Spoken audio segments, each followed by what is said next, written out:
মেহরবান শাহজালাল শাহ মাকদুম শাহিয়া পরান শহীদ মকবুল মরহুম আল্লামা দেলোয়ার হোসেন সাঈদীর এই ভূখণ্ডে আল্লাহর এই পৃথিবীতে কোরআনের রাজ কায়েম হবে যখন, কোরআন ওয়ালারা চূড়ান্ত বিজয় পাবে তখন। চিল্লায়ে কথা বলুন ঠিক কিনা? বীর মুসলমান ধরো আল কোরআন, ফিরে আনো সেই হারানো সম্মান, নারায়ে তাকবীর আল্লাহু আকবার। সুরের ভাইরা চুপচাপ বসে আছে, আল্লাহর দেওয়া জবান দিয়া আল্লাহর নামে স্লোগান দিবেন না তো কিসের স্লোগান দিবেন? কত দিলেন আর কত দিবেন?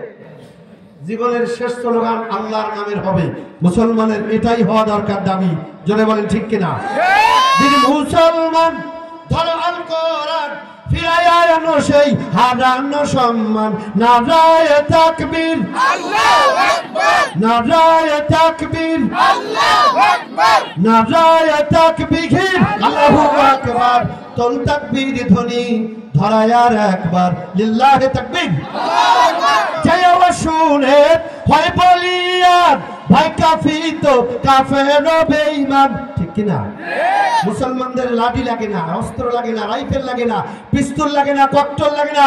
মুসলমানদের কণ্ঠের ধারালো আওয়াজ নারায়ে তাকবীর আল্লাহু আকবার। আজ যদি মুসলমানেরা কাঁধে কাঁধ মিলাপ শিশাডালা প্রাচীরের মতো ঐক্যবদ্ধ আল্লাহর কোরআনের জন্য নারায়ে তাকবীর আল্লাহু আকবারের স্লোগান আজ যদি আমরা বজ্র করে দিতে পারি, ইসলাম, কোরআন, নবী এবং আলেমদের দুশমনেরা ভারত পালানোর জন্য ইঁদুরের রাস্তাও তারা খুঁজে পাবে না।